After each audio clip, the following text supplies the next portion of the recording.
I see having 4 women on the Supreme Court who themselves are very diverse in their background, in their race, is going to impact not only the court's legitimacy, and by that I mean the public, the court is only as believable as the public will put its faith in it.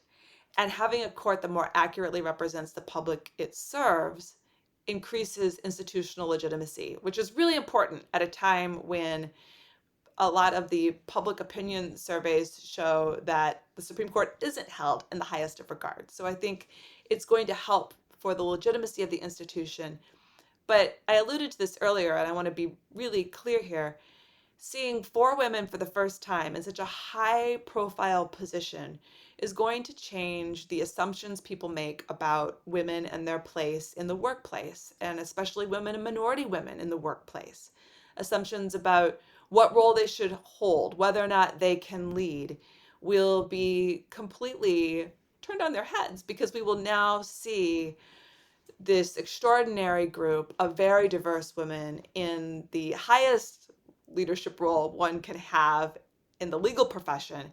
But I predict that it will impact how women are both personally inspired to see themselves as leaders, but also importantly, how those around them envision them as being leaders in the future, because we will have this cohort of strong women as role models.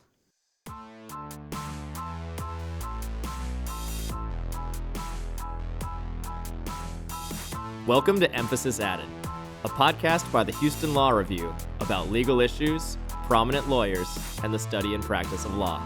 I'm Matt Chelf. And I'm Brock Jones. We're your hosts, and thanks for joining us.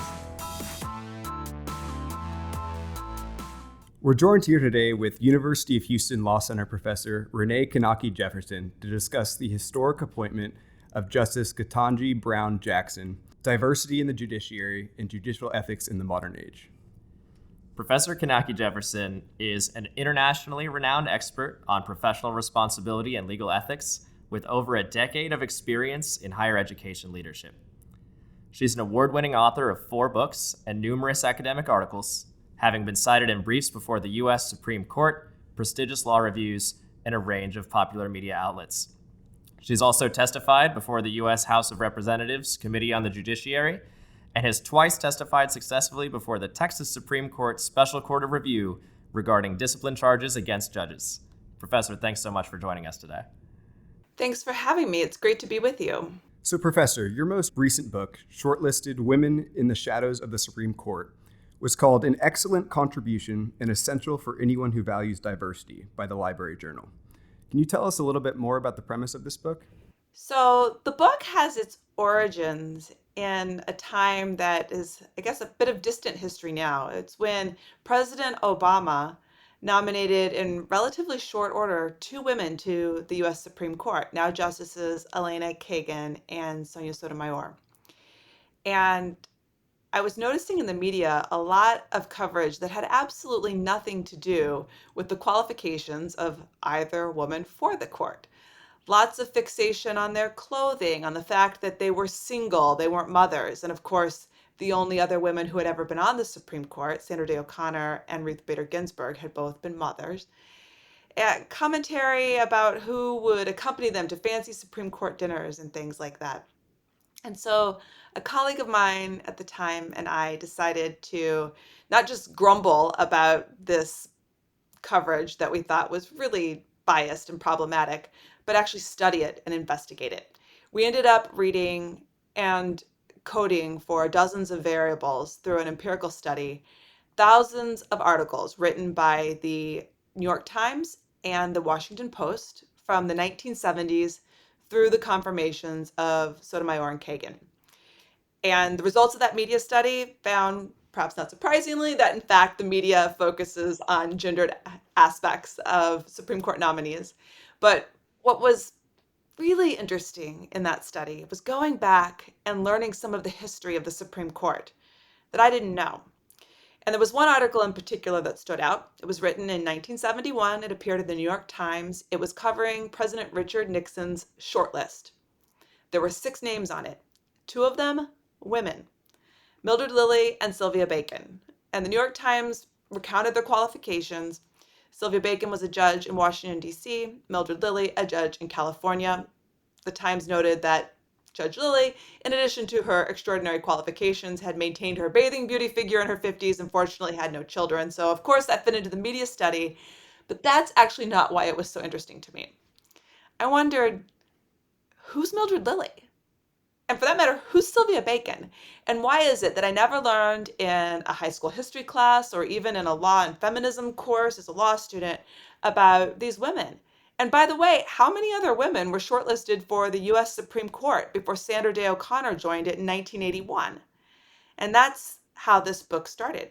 It set me out exploring archives and presidential libraries across the country, going all the way back to the 1930s. And the answer, by the way, of how many women who were shortlisted before O'Connor is 9, as it turns out, enough to actually fill the whole Supreme Court. We could have had all 9 women. And that's exactly how the book began, uncovering those stories, recounting those stories, and then we conclude in the book with lessons learned from the lives of these incredible women. So, in regards to kind of the recent judicial developments with, Justice Jackson's recent appointment and confirmation, how is that kind of the media bias that you've seen? How has that kind of been exemplified? Well, the gendered treatment of Supreme Court nominees has certainly continued even after the scope of that media study. It was true in the case of now Justice Barrett. There was lots of focus on her children. Of course, she's not the only Supreme Court justice to have lots of children. In fact, Justice Scalia, for whom she clerked, had even more.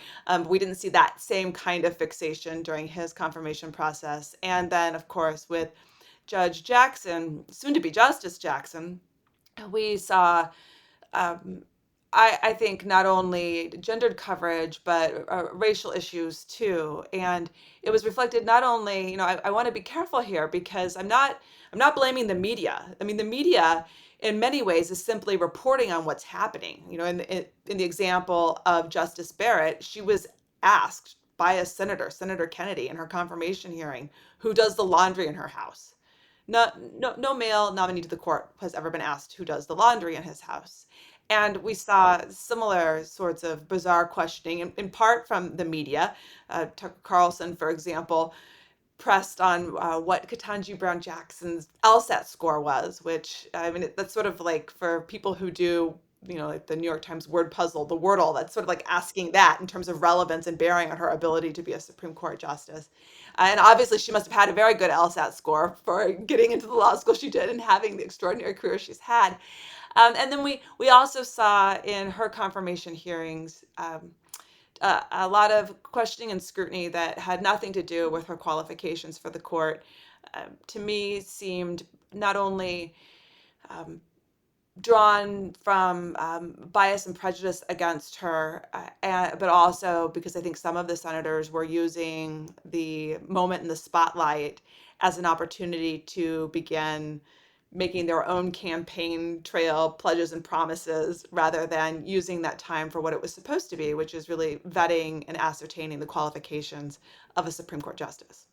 I agree, and I think we're going to come back to a couple of the points that you just made a little bit later in the episode, especially about kind of the rationale behind some of the lines of questioning that she faced. So before that, earlier this month, we've alluded to it strongly now, but the Senate confirmed Judge Ketanji Brown Jackson to the Supreme Court.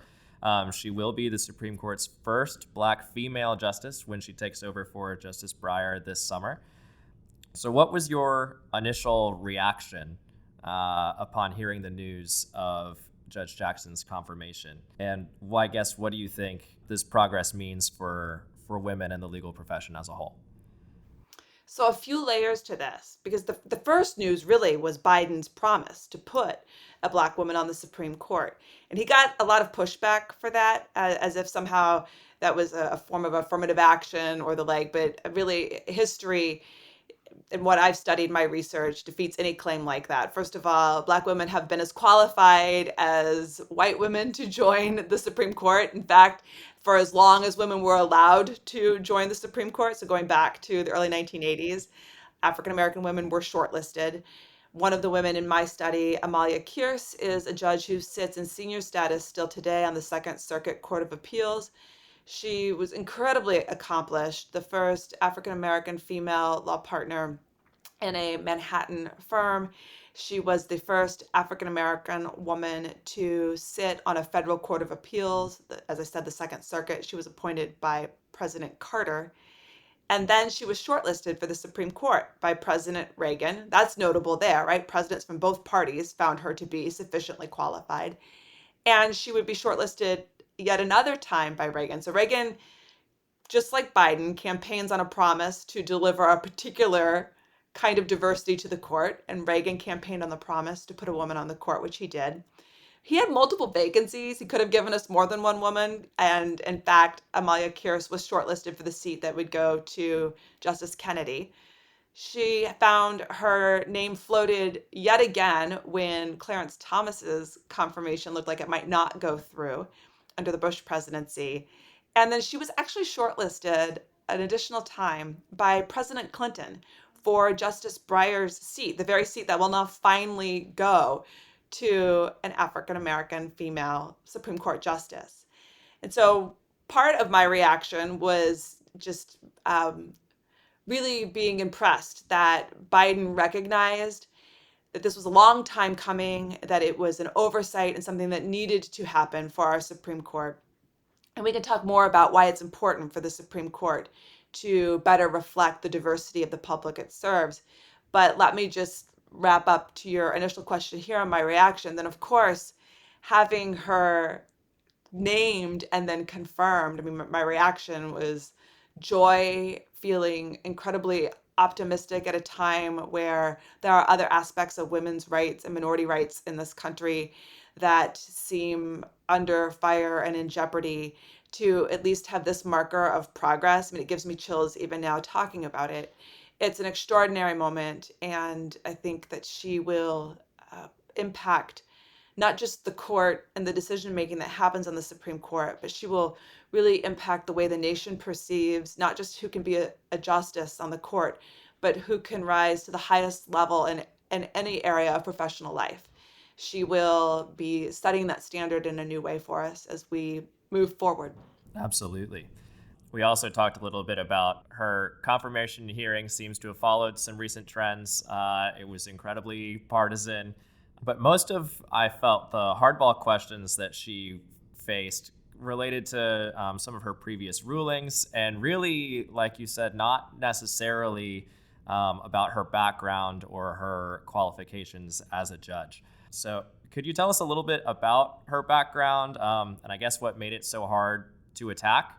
Yeah, so she brings a lot more diversity than just the fact that she will be our first African American female justice on the Supreme Court.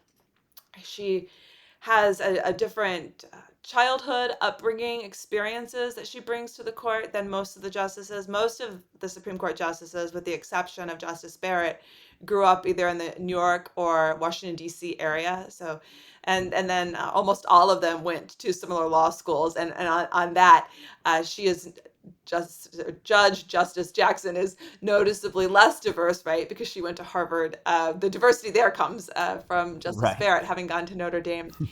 But with respect to Ketanji Brown Jackson's background, she will be the only Supreme Court justice with significant work as a public defender, work on the Sentencing Commission, and so she will be bringing that to bear in decisions that the court is facing.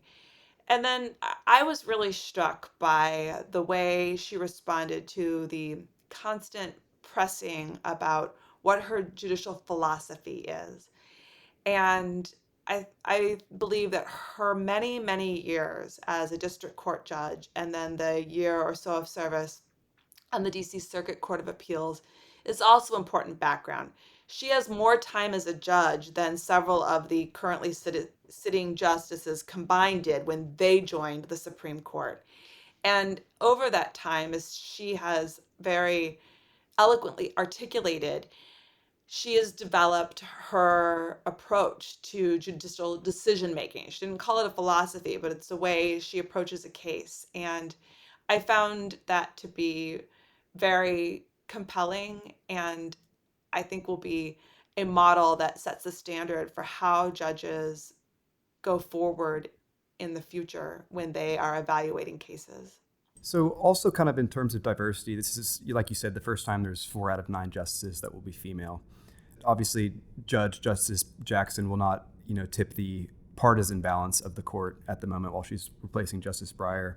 Do you think that the balance of women is going to change things related to female jurisprudence at all? So that's a great question. On the one hand, you're right. It's likely on many issues to be a 6-3 divided court still, where we will actually see the women parting ways on issues that people might say are women's issues or women's rights. Although when we're talking about women's issues and women's rights, they're really everyone's. They're human issues and human rights. So to be sure, on some of the most partisan divided issues of the day, we are likely to see 3 women regularly in dissent: Justices Kagan, Sotomayor, and Jackson. And let me just sort of drop a footnote there. Just because they're going to be in dissent doesn't mean those dissents won't have influence. I mean, for most of Clarence Thomas's time on the court, he was writing dissents, and now we have a court that is increasingly shifting toward his view. So the there's a longevity to Supreme Court jurisprudence, and the importance of what is penned in the dissent can often later guide a path to becoming a majority opinion. Beyond, though, just how cases are decided in this immediate term with the court, the way it will be comprised when she joins it, I see having 4 women on the Supreme Court who themselves are very diverse in their background, in their race, is going to impact not only the court's legitimacy, and by that I mean the public, the court is only as believable as the public will put its faith in it. And having a court that more accurately represents the public it serves increases institutional legitimacy, which is really important at a time when a lot of the public opinion surveys show that the Supreme Court isn't held in the highest of regards. So I think it's going to help for the legitimacy of the institution. But I alluded to this earlier, and I want to be really clear here. Seeing 4 women for the first time in such a high profile position is going to change the assumptions people make about women and their place in the workplace, and especially women and minority women in the workplace. Assumptions about what role they should hold, whether or not they can lead, will be completely turned on their heads, because we will now see this extraordinary group of very diverse women in the highest leadership role one can have in the legal profession. But I predict that it will impact how women are both personally inspired to see themselves as leaders, but also importantly, how those around them envision them as being leaders in the future, because we will have this cohort of strong women as role models. Yeah, that is so important, and I completely agree. You mentioned this kind of potential.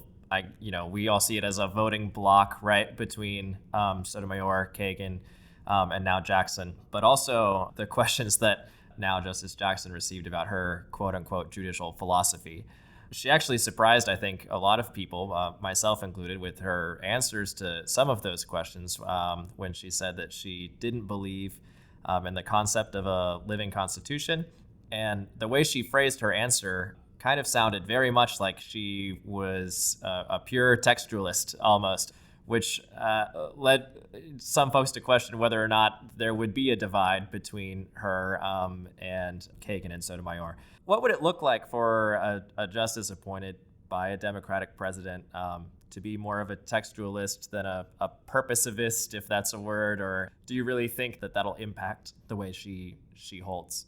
So I have a few reactions to this. The first is, I hear what you're saying, and I think that it would be pretty interesting if you could take her script, the answers she was giving when she talked about how, the first thing she looks at is the text, and she talked a lot about staying in her lane as a judge, and how she used those judicial tools to really rule quite narrowly as possible, truly adhering to your point to the text.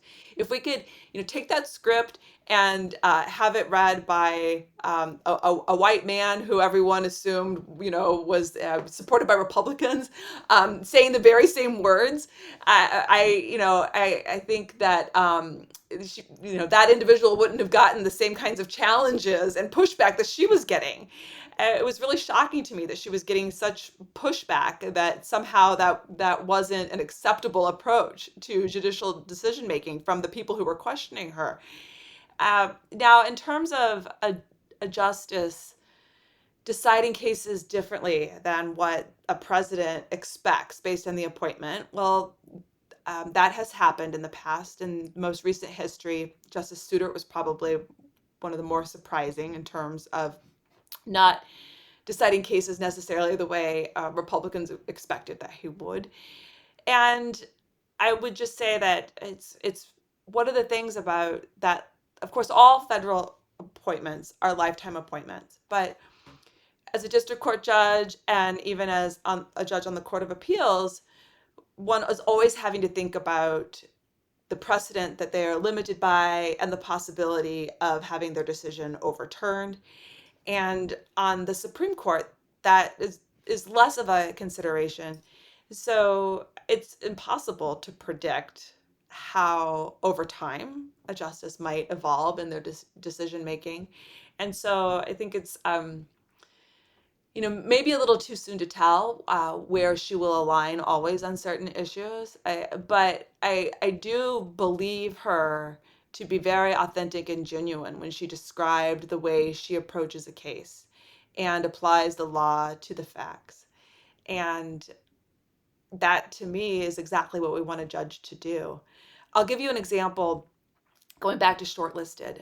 So this cohort of 9 women who were considered by presidents going all the way back to the 1930s, which is quite extraordinary. Can you imagine having a justice on the Supreme Court, a female justice in 1937? That would have been amazing for many reasons. We could talk more about that. But the example I want to give you, so this group of women couldn't have been more different. Some of them were feminists and championed for women's rights, for the right to vote. In fact, the first woman that was ever shortlisted by a president, her name was Florence Allen. She was first on the Ohio Supreme Court and then went to the Sixth Circuit Federal Court of Appeals. She got to the Ohio Supreme Court because she championed for women to get them the right to vote and then turned around and asked them for their vote. So, but other women in the study were quite opposite, did not support the ERA, the Equal Rights Amendment. And one in particular, Susie Sharp, she was the first female justice on the North Carolina Supreme Court and the first elected Chief Justice of any state Supreme Court. And she was vocally against the ERA. She would tell women that she did not believe you could have both being a mother and a professional life. You had to choose one or the other. And she was also an avowed racist. But when she was on the bench as a judge, she set aside those personal beliefs and she would apply the law to the facts. So even though her personal beliefs were completely offensive to me in many ways, I can admire the way she functioned as a justice. In fact, she authored the first opinion that would desegregate golf courses in North Carolina. And that's the kind of judge that I would want to be in front of if I was, in a situation that required me to be before the court. Someone who can set aside their personal beliefs, even their personal philosophy, and actually apply the facts of the case to the law. I think that's the kind of judge that Ketanji Brown Jackson will be too. Although I would also say that I think my personal beliefs are more in alignment with hers than they were with Susie Sharp. It's kind of what the judicial branch is all about, right? Maintaining that separation from the elected bodies, and it's awesome that she's going to represent that. A lot of the folks that we're talking about right now are Court of Appeals judges or justices, district court judges or justices. Some of the questions that Judge Jackson got related to kind of her very brief stint on the Court of Appeals now. I guess maybe it's just a little over a year. Is there a precedent for a justice serving such a short period of time on the Court of Appeals? And if there's not, how important do you think the length of time that she's spent at an appellate court level is? So there's no requirement at all that a Supreme Court justice have any experience as a judge, or even that they have to be a lawyer for that matter. And in the past, Supreme Court justices were governors, for example, or even on the current bench, Elena Kagan, she never served as a judge before she became a Supreme Court justice. She was a law professor, and then she worked in the Clinton administration. Under Obama, she was appointed a Solicitor General. So she had argued cases in front of the Supreme Court, but the first time she ever argued a case was in that role. And she did not serve in it for very long before she was then appointed to the Supreme Court. And so I don't think it's problematic at all that Jackson was only in the circuit court role for about a year. It's wonderful that she has that experience. It increasingly is a path that the Supreme Court justices take to get to the Supreme Court. The DC Circuit Court of Appeals is sort of known as a feeder court, if you will. Some would say that it's the most prestigious appellate court in the land, although I don't know, in Texas, the Fifth Circuit would probably rival it, right? So, is that important? I think it's important for some of the justices to have that experience, but I would argue that it's equally important to have more diversity than we currently see in the background and experience of our Supreme Court justices. Serving on at the appellate court level, the kinds of cases that you're seeing are not necessarily representative of everyday Americans' lives. And so I look at, for example, O'Connor. So when Sandra Day O'Connor was appointed by Reagan in 1981, she brought a little bit of experience as a state judge, and she also had been a legislator. And that gave her another really unique perspective and background to bring to the court, because not only did she have the experience of working in the legislature, but you have to get elected. And that requires talking to the public and meeting citizens and finding out what concerns are. And so I would like to see more diversity on the Supreme Court, not just in terms of gender and race, which is super, super important, don't get me wrong. And we have work to do in that regard. I mean, we have 4 women, it's true, but really for the court to reflect the public it serves, we should have 5. And of course, there are many races that have yet to be represented on the Supreme Court. So we have more work to do there too. Mm-hmm. But I also think it's really important to consider a diversity in the background experience that one has developed that leads them to that ultimate appointment. Awesome. Well, I think it's time to get into some of the dirty parts of the confirmation hearing. So it sounds like, you've said Justice Jackson was, she's not the first to lack, well, actually, maybe she doesn't really lack the appellate court experience at all, right? She's certainly not the first woman on a short list. A lot of the questions that she was getting, people were up in arms about, I guess, some of her qualifications, but they don't really seem that out of the ordinary. No, if anything, quite the opposite. She is arguably the most qualified justice on the bench right now, if we're looking at, numbers of years as a judge and where she went to school and having the background as a public defender and the Sentencing Commission and having bipartisan support and, incredible references and reviews. And so, yeah, if anything, she's the most qualified. I don't know about ever, but maybe even ever. So as the most qualified, maybe even ever, and we'll put that in a quote. That'll go on the Instagram. She was confirmed by this 53-47 vote that for a time looked like it could be 50-50 with, a tiebreak from the VP. That's almost exactly the same margin as I think Justice Barrett was confirmed by. It's almost on the nose for Justice Kavanaugh. I guess, one, how important were those votes from Collins and Mitt Romney and Lisa Murkowski? To me, it shows just how partisan this process is, that there weren't more Republican votes for Jackson. They obviously were not voting about whether or not she was qualified to be a Supreme Court justice. And that to me is a real tragedy, that this process is no longer about that. And if you even look back to O'Connor and Scalia, I mean, overwhelmingly unanimous. And those are instances where partisanship was not on the table, but in fact, the question was, is this person qualified to have a lifetime appointment on the Supreme Court? Even if I don't agree with their judicial approach or philosophy, or I don't agree with the party that happened to get the appointment. And that is no longer where we are. And we have seen that for sure in this most recent vote, but to your point, also in the votes for the other recent justices. Now, is it important to have some bipartisan support? Absolutely. Although at the end of the day, what's important is that she's confirmed. And so the final numbers at the end of the day don't matter as long as there were enough for her to, in fact, have her confirmation. But I do think that it's a strange time that we are in, and it's why the American public, I hope, it's hard to get the public to care about the Supreme Court and who is on it. It's hard to make that an issue that's going to get people out to vote, especially when we think about the lower courts too, the Court of Appeals and district courts. But those appointments matter. They matter so much. And we are now in a world where those appointments will turn based on who controls the Senate. That is not the world of the past.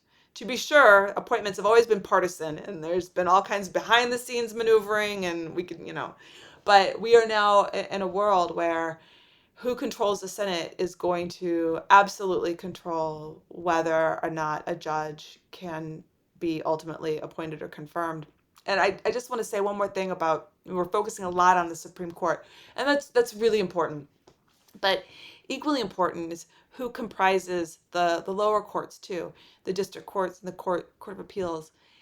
And one president in my study who most people, when I talk about the project, I will usually say, like, what president do you think was the first to put a woman on the court? And so people will guess Reagan because it was O'Connor, right? That's the obvious one. And often people will say Carter. Of course, he was president right before Reagan, and that's because Carter really devoted a lot of his presidency to advancing women in a number of ways. He didn't put a woman on the Supreme Court because he didn't have a vacancy. But what he did do was single-handedly change the face of the federal judiciary, literally. I mean, he put more women into the lower federal courts than all presidents combined before him. Wow. And that kind of effort is going to be really important going forward. We saw Trump doing something very similar. Biden is working hard on the lower courts as well. And I will just conclude this little bit with a couple more words about Carter and his history. It's a history worth telling because it's long forgotten. It's an important part of his legacy, though. So how did he change the judiciary in the way he did? And he changed the process for how judges were selected. He created commissions around the country. The commissions were about a dozen. They had to be diverse themselves in makeup, and they were charged with vetting diverse candidates. And importantly, one of the qualifications in order to get your recommendation to be appointed to a federal court, applicants had to demonstrate a commitment to diversity.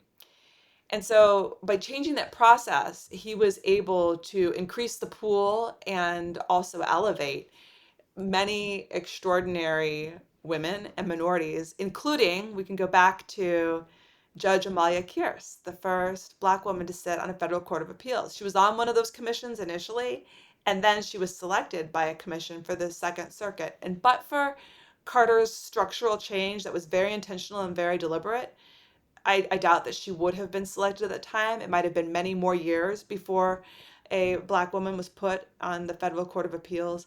And we might be even further away from this historic moment that we're at now. Because, of course, and I love that Jackson does this. I mean, she knows that she stands on the shoulders of the women who went before her. In fact, she talks a lot about Constance Baker Motley, a name that hasn't come up yet. She was the first Black woman on a federal district court. And I love this part of the story. They share the same birthday. Right. And those early women who opened up the professional life in courthouses to women and to minority women are the reason why we're able to celebrate this year together the ascension of Ketanji Brown Jackson to the U.S. Supreme Court. That's awesome. That's incredible. Something that kind of just stood out to me in what you were saying was really didn't used to be the situation where the control of the Senate basically dictated the confirmation and appointment of the current justices and lower federal court judges. And could you speak on what has been the trend necessarily that created that? So the politicization of the Supreme Court appointments in my research, I can pinpoint a few different times where you see a turning point. One of them, to be sure, was when Reagan campaigned on the promise to put a woman on the court. He was the first presidential candidate to so vocally and actively campaign on a Supreme Court nominee and then, of course, deliver. And the reason why he did that is because you now know Carter's history in putting all these women on federal courts. Reagan, by the way, had been governor of California, where he basically put no women into the state courts. And so he was not known to be supportive of the Equal Rights Amendment. He had to do something. So he very much used campaigning for a woman on the court as a political lever to get the votes of women. But he wasn't the first to do that. We can go back to another real, to me, marker in time where we can point to a tangible moment in history that I think has led to the increased politicization of the court was during Nixon's presidency. And we opened up talking about the origins of this book, and I described the article from 1971 in the New York Times where Nixon's shortlist was reported. Now, to be sure, that was extraordinary for a few reasons. It's the first time we found a media reporting of a shortlist before a name was announced. So that was a pretty big deal. I mean, in this world now where we had Trump with his not so short list on whitehouse.gov, ever growing list, we forget that it used to be you wouldn't hear anything about the short list at all, just the names of who was going to get the appointment. So it was extraordinary for that reason. And then also that there were two women on it. Meanwhile, I have listened to the Oval Office tapes, and Nixon would say things behind the scenes like, I don't even think women should be allowed to vote. Oh. So he clearly had no intention of putting either of those women on the Supreme Court. But he wanted the votes of women. And he knew, I mean, this is the, beginning of a real push and effort in women's rights in the early 70s. He had to give them something in order to earn their vote. And so the political calculation was to be able to say, well, we considered women for the Supreme Court. And in fact, that's exactly what he did. So he ultimately put Justices, well, it would go on to be Chief Justice Rehnquist and Justice Powell to fill two vacancies that he faced at that time. Both or either could have gone to a woman. But then he later literally turned around and when he was campaigning for re-election, gave a speech to a women's group and said, look, at least we considered women this time.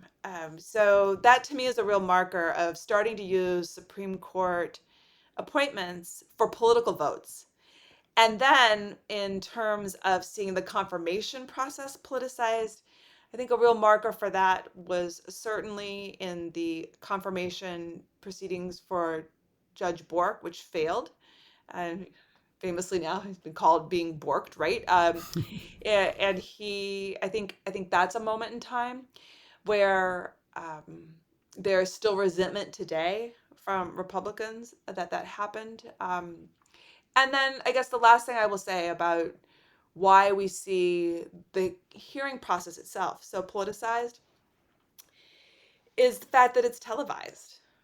And it's a moment where it's now live television, where everyone's watching at the same time. And in this world of social media and media on demand and trying to get everyone's attention at the same time, that really only happens in a moment of national crisis and emergency, or in a moment like a Supreme Court nomination. And so I think that we're seeing the senators using that moment where they knew they had attention in real time of a significant portion of the country, and they were using it for political gain. So you would say, I guess, not to put words in your mouth, but Justice Jackson faced some questions about critical race theory. She faced some questions about her lack of harsh sentencing. I don't know that that's even an appropriate way to phrase Some of that, the but child sexual assault cases, yep. Alleged lack of, right? Yeah, even though it's in line with what all other judges do. and that she sat on the sentencing commission, so I think she probably understands the sentencing rules, right? Yeah. But so so those kind of questions that almost take you by surprise, well, they're starting to take us by surprise less and less with their frequency. But is that just because the senators know that the cameras are rolling and somebody back home is super excited to hear about critical race theory? Yeah, I mean, I think that has to be, it was literally the buzzwords that we are seeing that are being used without really understanding even what they mean. And so, yeah, that was on display, sort of. I want to say surprisingly, but actually not surprisingly at this point. But it was very much on display in her hearings, and I think when we were talking earlier about the kind of judge she's going to be, or kind of justice she's going to be. And it was not lost on me that even in the midst of being yelled at, and, at one point a senator, stormed off, sort of in this feigned disgust, she was calm, she was patient, she remained composed. That to me was in such contrast to, for example, the Kavanaugh hearings, where we did not see that same kind of composure Right. from now Justice Kavanaugh. And that to me tells us the kind of justice she is going to be, where she will remain cool under fire. She's not going to be tripped up by theatrics or questions. These weren't even trick questions, but just sort of really, I mean, it was bullying. She's not going to be moved by that.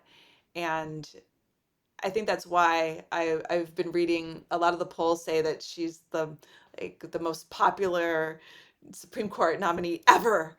And I think the nation saw that. They saw what was happening for what it was, and they saw her rise above it and were inspired by it.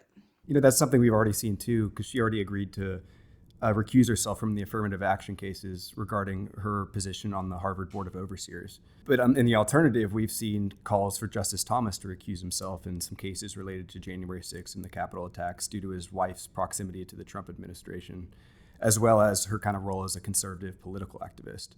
And so could you kind of explain to us how Supreme Court judicial ethical conduct is bound by their indiscretion and whether it is? So the U.S. Supreme Court is the only judicial body that does not have a code of ethics that applies to it specifically.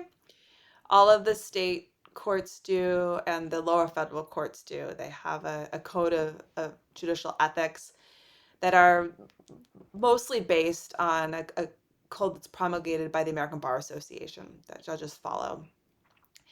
In theory, the Supreme Court justices are supposed to follow a federal law that does require recusal, uh, essentially in situations where their impartiality may be questioned. But in practice, there's no one to enforce that. For a justice to decide to recuse, that has to be on her own to decide to do it. And the decision to recuse or not is unreviewable by anyone else. There's no process for other members of the US Supreme Court to come in and say, "Oh, actually you should have recused," or "No, you don't need to." Some courts do that, but not the Supreme Court. And so in the case of Jackson saying that she's already going to recuse on matters involving Harvard, that's not surprising because she also has recused as a judge in lower courts. And so maybe that's why she's following that practice now, and able to say now that that's what she's going to do going forward. As for Justice Thomas, I doubt that he will recuse, even though there have been significant questions about his wife's involvement. And when I say recuse from cases that involve the January 6th insurrection, election challenges, and that sort of thing, to the extent they come before the court. I doubt he will. Um, should he? I say yes, but ultimately it's up to the individual member on the Supreme Court. And in terms of what other justices have or haven't done, I can tell you that when Justice Kagan joined the Supreme Court, if there was a case that she had worked on as a Solicitor General, she recused from those cases. One of the most famous recusal cases involved a request that Scalia recuse from a case involving then Vice President Cheney. And that was based on the fact that the two of them had a friendship, a pretty public friendship. They had gone duck hunting together. The justice had ridden on the vice president's official plane. And part of why that case got so much attention, first of all, Scalia declined to recuse, but he actually wrote an opinion about why he did. And this is a point worth noting. Not only do the justices get to decide themselves whether or not they're going to recuse, but they don't have to offer any explanation. And so it's pretty rare when a justice does.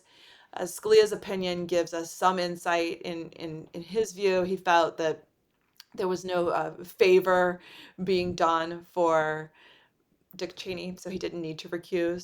So maybe if there had been a stronger um, element of favor for him, then he would have. We don't know. But it's equally problematic, not only that we don't have a clear ethics code for the Supreme Court, but also that there isn't over time a body of decisions that the justices can look to as a measure when they want to evaluate themselves to say, oh, in this instance, Justice A did recuse, and my situation is like that, so I should. Or in this instance, Justice B didn't recuse, and so my situation is like that, and so I don't need to. We don't even have that kind of guidance that we could look to, that an advocate could look to in asking a justice to recuse, or in fact, that a justice herself could look to in making that evaluation. And so I've been an advocate for the Supreme Court adopting a code of ethics. It's something that Chief Justice Roberts has sort of alluded to. Maybe there would be some, sort of consideration of. Justice Kagan has been a little bit more vocal about it. The last thing I will say, because of course there's always a counter argument. So, why isn't there a code of ethics? And the argument goes that, at least in terms of why hasn't, for example, Congress imposed or forced this, the argument is that it's a separation of powers issue, right? So we want to allow the judiciary to be separate. But I find that hollow, because I think that the Supreme Court could in fact adopt its own code of ethics that it would figure out how to apply to itself. And that would certainly be an improvement over what we have now. Yeah, hopefully with some of the bipartisan pressures coming in from that, we'll see if the judiciary will take that step. Yeah, it's like the one thing Congress can agree on right now. Exactly. I have gone to testify in front of the House of Representatives, and it was interesting because everything seems so contentious these days. But as it turns out, the Republicans and the Democrats can agree when it comes to judicial ethics, that the judges should be perhaps regulated in certain ways that involve financial disclosure of judges. So on that issue in particular, there seemed to be bipartisan support. So yeah, we'll see though what the judiciary does with that. Good deal. Well, thank you so much for joining us today, Professor Renee Knake-Jefferson. Thanks for listening. Emphasis Added is a podcast by the Houston Law Review. If you like what you saw, check us out on YouTube or your favorite podcast app. Follow us on Instagram @EmphasisAddedPod and check out the Law Review at HoustonLawReview.org.